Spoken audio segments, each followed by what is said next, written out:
Minecraftga yangi mob kirib kelmoqda. U 26.30 versiyasida chiqishi kutilmoqda. Ammo menda beta versiyasi bo'lgani uchun sizlarga ko'rsataman. Mana buni hozirgi ko'rinishi. Uning ichiga bloklar qo'shishingiz mumkin. Unga taxta blok qo'ysangiz, ya'ni blok qo'ysangiz, u juda ham sirpanadi. Agar unga muz qo'ysangiz, u muzda juda ham yomon sirpanib ketadi. Agar unga stones qo'ysangiz, ya'ni tosh qo'ysangiz, вообще qattiq bo'lib ketadi. Bu 26-20 versiyalar uchun qo'yiladi. Siz 20-30 versiyada, 26-30 versiyada ichiga tinta qo'ysa ham bo'ladi, portlaydi. Hozir men sizlarga qanday yoqish kerakligini o'rgataman.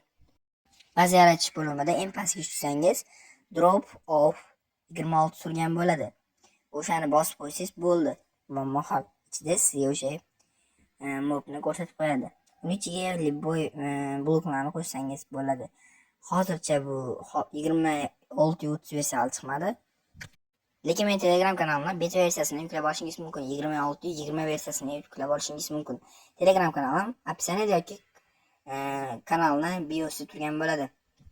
O'tib bemalol maza qilib o'ynashingiz mumkin. iPhone uchun 26-iyunda chiqib keladi, 26-30 versiyada.